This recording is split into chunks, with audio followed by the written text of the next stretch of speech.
Hi, everybody. We are just about to go live to talk about September content ideas. And I might just say my absolute favorite month of the year, which is so exciting on that part. Number one, it's my birthday month, so I get really excited. Number two, I think as I'm like just a total geek and I loved going back to school, that like for me, back to school was really fun.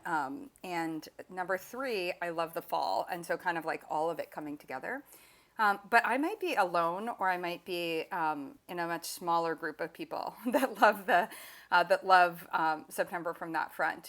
So recognizing that, I wanted to talk about some content ideas that may be fun for people for September, and for you all as practitioners. One of the things that may be better for you is to have some of these ideas already done for you. So you don't have to celebrate my birthday, but that is one of the content ideas. Another content idea is to be looking at the seasonal change, and so thinking about with September, bye bye summer, and for many people that's a sad thing. As I said, for some people we actually love it. But with those changes, it's a really good time to look at some of the foundational things that we suggest people do on a quarterly basis. So it becomes super easy with your BNP tools to do, or with programs, to redo a rainbow challenge or to do it for the first time, and start to think about what are ways that you're going to get those colors in over the fall, and that does not include Halloween candy. So what are some of the ways, and especially maybe as we move from like summer beverages into move from summer beverages into fall beverages, like that also might be a good one. And start to think about just maybe people want warmer breakfast, excuse me, and maybe some of the vegetables that are changing, and really being able to look at that. So rainbow, another one that we do on a quarterly basis is really look at digestive tune-up. Digestive tune-up to kind of say like, hey, one of the angles that you can use for digestive tune-up is really be thinking about the fact that you haven't had any, depending on what's happened for the summer, if we're thinking proactively about cold and flu season, or just overall, we know like with the pandemic that people have been thinking about their immune health, tying that back into digestion, and that's a really smart thing to be doing at this time of the year.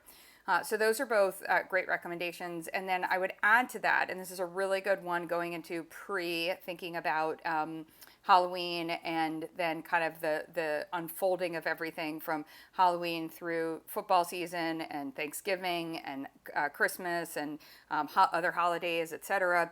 Hanukkah, Christmas, all you name it, all happening. There's a lot of sweet that's going on. So, and especially coming off the summer and maybe August, maybe if people took vacations, or if it was sort of an ice cream summer, it could be good to do a sweet taste bud assessment to then be able to do a sweet taste bud reset. So those are some of the ones as I start to think about, as I start to think about September being a quarterly change, that are good ones to come into play on that part. One of the other things I like to do is I like to go through the different, like, what are all the, I mean, there's so many days and months, and things like that. But I like to look at them through the lens of, what ones might be meaningful for you and for your audience. And so one of the ones that I was looking at is for September 2nd, that's actually National Food Bank Day. Some really interesting things have been happening in the food bank, if this is a world that you work in or you volunteer in. But the Partnership for a Healthier America, which is a program that I am an advisor for, has done some really great work over the course of the last couple of years to help change I think the way that things were measured before were how many pounds of food were being donated. And now they're really looking at the quality of those pounds of foods and making some suggestions from a better quality standpoint for what could be delivered on that part. Of course, and hi everybody, and you're welcome. I'm glad you're here. So I think it's worth celebrating National Food Bank Day because also both the employees that work and the volunteers who work at a food bank, but also the recognition that we all, like in our messaging, we have to be careful because we don't all have choices around the food that we have access to, and we don't have. And said differently, we don't want to have recipes or things like that feel like you have to necessarily have a set ingredient. So some of the things to do, like for even celebrating food bank, could be looking at, what are some of the, like I know for our food bank on any given month or week, we would have available different fruits or vegetables. And so it would just kind of be like teaching people how to be more flexible, with the choices on that part. But anyway, that's just one that I wanted to point out. September 8th, National Ashley Cough RD Day. Just saying, like, if you want to celebrate it, you can. Then on September 10th, this is kind of fun. It's National Swap Ideas Day. So kind of fun for us because we actually came up with, from a swap standpoint, we came up with the tool for September. So tongue to brain tied today. The tool for September that we're releasing for our to our members, and as part of the toolkit, if you're interested in getting the toolkit and don't already have it, or if you had it and you want to come back and be able to get this one, we're doing swaps on snacks and sips. So ideas for that. So one of the things that you could be doing for September 10th is, if you have our toolkit, you can go through and you can demonstrate any different types of swaps and kind of show what the better nutrition upgrades would be from that. And it's also beneficial to do things like even thinking about if somebody is maybe getting 100 milligrams of magnesium in a supplement form, could they swap it for something delicious and not need to take the supplement? So there could be ideas of just sort of looking at upgrades all around. Yesterday, if you didn't catch my live at the Better Nutrition Program Instagram, it's still there, and I was talking about the new research study that we shared in here. So some of the key swaps that you could be identifying right now would be swaps to get sweetness, but to not use these non-nutritive sweeteners based on the research. And then that also is a great segue into, would somebody like to do a program, a digestive tune-up, a sweet taste bud reset, etc. on that part. So that is another one. We also have September 13th. There's 2 different days. So it is National Celiac Disease Awareness Day. So if that fits your target audience, that's a great time to be thinking ahead of time about celiac. And one of the things I think that, celiac is often just discussed as sort of like the gluten illness, but it is important for people to recognize that while that's how the manifestation, oftentimes people haven't, they've gone a long period of time before being diagnosed. So with that part, they may have, need gut repair. So that's where digestive tune-up or Microbiome Optimizer are working on this part. Microbiome Optimizer is our new program in September. And also thinking a little bit about when you remove gluten, and you look at, and for celiac, we're really looking at it in all aspects, in skincare, in hair care, looking at cross-contamination. So maybe it's about what resources, but also when you remove it, what can you replace it with, and kind of tie that into the swaps and the ideas on that part. So that is on September 13th. I thought that would be a great one. And then also National Kids Take Over the Kitchen Day is the same day. So for those of you that you don't have to have kids, you can borrow kids. You can and go in. You could also talk to, if there's a local school, or maybe you're part from a church standpoint or anything else, like you want to pitch actually doing something where the kids take over the kitchen and going through that piece. That could be fun to look at as one that you could actually do and kind of talk about how great it is to get kids in the kitchen, have them have those experiences, do fun different things. We just did something where we had kids each create their own ice cube and then showed how the ice cube could be used in water, it could be used in smoothies, etc. And it was a way for them to get the sweetness and some colors in. So just some different ideas on that part. Okay, another one. So this is one of my favorites. On September 24th, it's National Punctuation Day, right? So I love to do, like, there is no perfect, but there's better, or better, not perfect, exclamation mark. So I was just playing around with that, but, kind of thinking about punctuation in a fun way, as a way to, if you have any themes on nutrition or on health, that could be a fun one. Of course, if your mom is an English teacher like mine, or an ex-English teacher, there might be some not so fun memories associated with that, but you never know on that piece. And then we also have National Women's Health and Fitness Day is on the 28th. And that's leading us into October, of course, breast cancer awareness. We have our wonderful cancer risk reduction program. But sort of as we're closing out September, there is a day around women's health and fitness. And what I would probably do on that day is be like, yeah, so this isn't something that we celebrate for one day, but this is something that maybe you want to encourage somebody for one day to just experiment with trying something different, and seeing if there's something that they identify that they like, or that, and so this could be a challenge that you actually set up ahead of time and for the whole month of September. And then maybe you announce on the 28th, what people did, or have them share, or whatever, or it may be something that a local gym or a group of people want to get together and do a walk or do anything else like that. And I feel like that could be great. And then drum roll. So the drum roll on this one is that the September 29th, National Coffee Day. let's just talk about National Coffee Day. So that would be a really fun one to approach in a variety of different ways. You can talk, of course, about quality. You have your coffee guide if you have the B&P tools.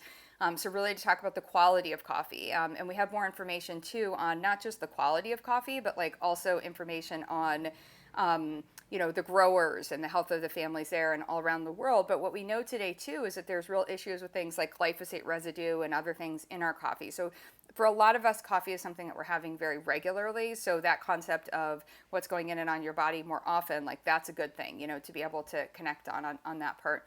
So that would be an area. Certainly you could talk about different ways to enjoy coffee. So I mentioned the ice cube, either making a coffee ice cube and that you could then, throw into smoothies or do different things with, or your coffee and your oats, or, we have different recipes on that part. But you could also talk a little bit about how coffee is more of an acid former and what that means from a digestive health standpoint. So you could get into the acid alkaline combination there and really look at like, maybe you want to, it's kind of wonder twin powers activate. If you love your coffee, then let's make sure we get in greens, or we get in the water with lemon, or maybe, make sure we have almond milk, or, whatever it is, something that's more alkaline forming as a complement before or after, in that way. And then I think something else from a coffee standpoint that you could be talking about is caffeine and sort of the nutrigenomic side. If this is something that is in your wheelhouse, if you're a practitioner in that who looks at genetic testing, that could be a really good time to talk to people about how we don't all just metabolize, but how our body's detoxification capabilities are for caffeine. I know for me, that was one where I was like, oh man, I knew it was slow, but like the fact that it's not happening really at all, bust, So what does that mean for me now? Well, it's meant decaf for at least a year, but also recognizing if you're doing the decaf thing, like I had this experience the other night where I had almost 100% dark chocolate. I think it was like 90% or 80, I think it was like 90%.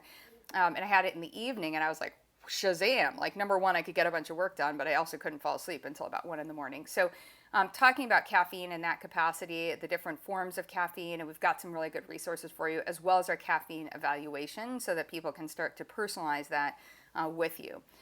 So that kind of takes us through this September month in terms of ideas and, from a content standpoint, what you would be able to put together. My recommendation is thinking about maybe one of these per week. So I kind of tried to go through each of the weeks and look at something on that part. Other things to, of course, consider is that, for those who celebrate, so for example, those who are Jewish, there's the high holidays are during September. So it's also important for you to note, and especially if you're planning anything that's like larger from a group standpoint or whatever, if that would be, if that's going to affect things for you, just, check those dates. And in addition, there might be fun recipes. I know some people with their temples or with groups, will share favorite recipes and be able to do that. It is also full-on football season, so a lot of people are looking at football, and so different recipes on that part, recipes, hacks, ideas, and in my opinion is also like fun things to do on football days, so that maybe it's ways to like still meet your health goals on football days, and that kind of thing. So kind of depends on where you are in the country and if you're a football fan and if your community is a football fan like mine, where it like completely shuts down on a football day on that part. And then it, of course, in September is also a really good time to just talk about harvest. So for some of you where you may be more interested in talking about things like regenerative agriculture and looking at soil health and some of the other stuff, because, it is harvest season. And so that part can be fun to have a conversation about. So let me pause here. Any content questions that anybody has about September 8th is my birthday, so just in case you were missing that one of how to celebrate National Ashley Cough RD Day.